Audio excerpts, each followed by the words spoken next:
रात के करीब 2 बज रहे थे।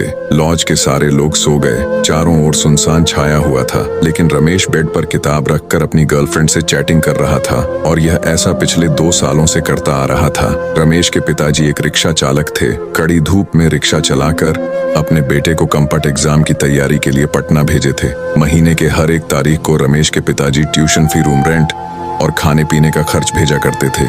लेकिन एक दिन की बात है, अचानक रमेश की माँ फोन करके कहती हैं कि बेटा, पिताजी की तबीयत बहुत खराब हो चुकी है, तुम जल्दी से घर आ जाओ।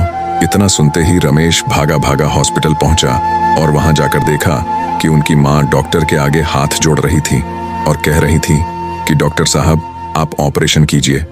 मैं 5 लाख नहीं बल्कि 10 लाख दूंगी, लेकिन मुझे वक्त चाहिए। प्लीज आप ऑपरेशन कीजिए, अभी मेरे पास पैसे नहीं है। मैं एक रिक्शा चालक की पत्नी हूँ। लेकिन डॉक्टर साहब हर बार एक ही बात कह रहे थे कि आपको पहले एडवांस पेमेंट करना ही होगा, तभी ऑपरेशन शुरू हो सकता है। रमेश की माँ गांव के सभी लोगों से मदद मांगी, लेकिन किसी ने भी उनकी मदद नहीं किया।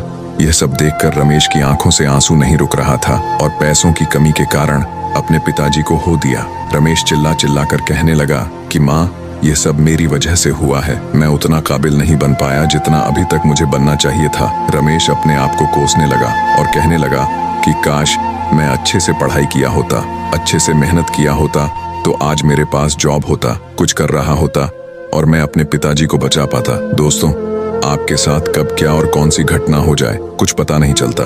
इसलिए अभी आप जो कर रहे हो, जिस काम के लिए आए हो, जो भी आपका लक्ष्य, जो भी आपका गोल है, उसे पाने के लिए जी जान लगा दो। कोई तुम्हारी पर्सनालिटी नहीं देखेगा, कोई तुम्हारा दुख दर्द इमोशंस नहीं समझेगा। कोई पूछेगा तो बस इतना ही पूछेगा कि कमाते कितने हो। घर वालों ने तुम्हें नाम दिया, अब पहचान तुम्हें अपने दम पर बनानी है। अपने काम के प्रति इतने ईमानदार बनो कि असफलता दूर दूर तक नजर ना आए। प्यार का सहारा लोगे तो एक दिन बर्बाद हो जाओगे। अपनी शान और पहचान बनानी है तो मेहनत का सहारा लेना ही होगा। जी जान से मेहनत करना ही होगा। रोना बंद करो और अपनी तकलीफों से खुद लड़ देखो।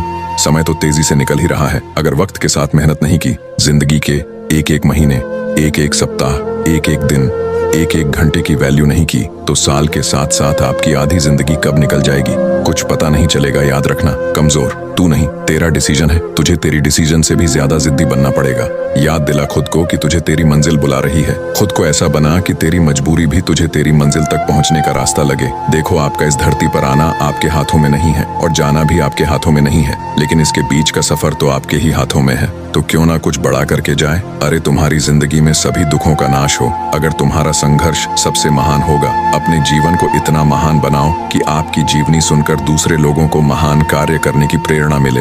रास्ते कभी खत्म नहीं होते दोस्त, बस लोग हिम्मत हार जाते हैं। अगर तैरना सीखना है तो पानी में उतरना ही होगा। यूं किनारे पर बैठकर कोई गोताखोर नहीं बन सकता। सफलता तक पहुंचने का रास्ता आसान नहीं होगा। इस रास्ते में बहुत सारी मुश्किलें आएंगी जो आपका रुकना चाहेंगी, लेकिन आप रुकना मत, बस चलते जाना। बदल जाओ वक्त के साथ या फिर वक्त को बदलना सीखो। मजबूरियों को मत कोसो, हर हाल में चलना सीखो।